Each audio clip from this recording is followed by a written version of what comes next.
Information का हमारे मानव जीवन में बहुत महत्व है। यह हमें ज्ञान देती है, हमारी सोच को आकार देती है और हमें निर्णय लेने में मदद करती है। हमारा दिमाग इंफॉर्मेशन को प्रोसेस करता है, उसे समझता है और उस पर आधारित निर्णय लेता है।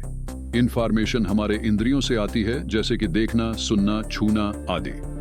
1900 सदी में इंफॉर्मेशन का प्रसार मुख्य रूप से पुस्तकों, समाचार पत्रों और मौखिक संचार के माध्यम से होता था। उस समय लोग इंफॉर्मेशन के लिए पुस्तकालयों, स्कूलों और धार्मिक संस्थानों पर निर्भर थे।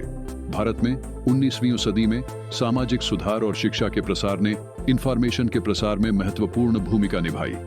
21वीं सदी में इंफॉर्मेशन का प्रसार, आज के युग में इंफॉर्मेशन टेक्नोलॉजी के कारण इंफॉर्मेशन का प्रसार बहुत तेजी से हो रहा है। इंटरनेट, सोशल मीडिया और मोबाइल डिवाइसेस ने ज्ञान को सभी के लिए सुलभ बना दिया है। आज हम चंद सेकंडों में दुनिया भर की इंफॉर्मेशन तक पहुंच सकते हैं। इस प्रकार इंफॉर्मेशन का प्रसार और उपयोग समय के साथ बदलता रहा है और यह मानव जीवन में निरंतर एक महत्वपूर्ण भूमिका निभाता रहा है। हमारा मकसद आपको इंफॉर्मेशन, जानकारी का महत्व समझाना था, ताकि आप यह समझ पाए कि इंसान के दिमाग को इंफॉर्मेशन चलाती है और हम रोज अपने महत्वपूर्ण, जरूरी निर्णय इसी जानकारी के आधार पर लेते हैं।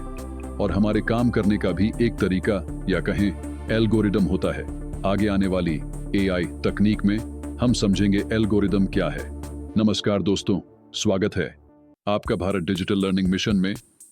और आज हम बात करने जा रहे हैं एक नई दुनिया की जो एआई बना रहा है।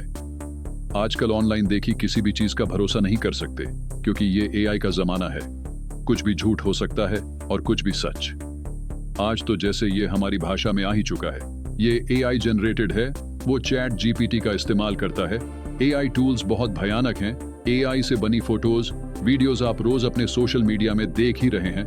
एल्गोरिदम को समझना जितना आसान है, उतना ही मुश्किल भी है। और ऐसी कई बातें हैं जो अभी कुछ समय पहले तक हमारे जीवन का हिस्सा भी नहीं थी और जिन्हें समझना सच में मुश्किल भी है। तो अगर आप भी इन सभी चीजों से परेशान हैं और उन्हें समझना चाहते हैं, तो आप सही जगह आए हैं। अच्छा, सबसे पहले एक सवाल, हमारे देश भारत की सबसे मशहूर चीज क्या है जो पूरे विश्व में बहुत लोगों को प्रभावित करती है? जी हाँ, वह है यहाँ की संस्कृति, यहाँ के मसाले, यहाँ का इतिहास। पर एक और चीज है, वो है वेद। जो हमारे दादा बाबा लोग कहते हैं ना, पुरानी किताबों में सब लिखा होता है, वो सच कहते हैं। वैदिक पुराणों में ऐसी कई बातें लिखी हैं जो हमारा इतिहास, वर्तमान और भविष्य सब बताती हैं, और विज्ञान विषय भी इससे छूटा नहीं है। यही एक कारण है कि देश विदेश के साइंटिस्ट और फिजिसिस्ट वेद पढ़ते हैं और उन्हें समझाने की भी कोशिश करते हैं। ऐसे ही दो फिजिसिस्ट रहे हैं, वर्नर हाइजेनबर्ग और एरविन श्रोडिंगर। अब जिन लोगों ने किसी समय में साइंस पढ़ी होगी, वो लोग इन नामों को बहुत अच्छे से पहचानते होंगे। ये दो फिजिसिस्ट अपने रिस्पेक्टिव फील्ड में काफी नामी रहे हैं। उन्होंने वेद पढ़ी हुई है और वह क्वांटम मैकेनिक्स की बात इसे समझते भी हैं, जिसके बाद और भी कई साइंटिस्ट का रुझान इसकी ओर बढ़ गया। इस बात का एआई से क्या ताल्लुक है, हम आगे बताएंगे। दोबारा आते हैं एल्गोरिथम पर। एल्गोरिथम बेसिकली एक साइंटिफिक शब्द है पैटर्न के लिए। ऐसा कहा जाता है और ये आमतौर पर देखा भी जाता है कि हम सब किसी न किसी पैटर्न पर काम करते हैं। एक एल्गोरिथम एक स्टेप बाय स्टेप प्रोसेस होता है जिसे हम फॉलो करते हैं किसी भी एक रिजल्ट को पाने के लिए। जैसे कि हम चाय बना रहे हैं, जिसमें हमें सबसे पहले पानी उबालना होता है, फिर उसमें चाय पत्ती डालनी होती है और चाय का मसाला भी, फिर चीनी, फिर दूध। और अगर आसान भाषा में कहें तो ऐसे चाय बनाना एक एल्गोरिथम या पैटर्न का हिस्सा है। तो अगर हम मशीनों को यही चीज सिखा दें, तो क्या वो ऐसा नहीं कर सकती है? जवाब है, बिल्कुल कर सकती है। और यही आज कुछ साइंटिस्ट हर तरीके से प्रूव करने में लगे हुए हैं।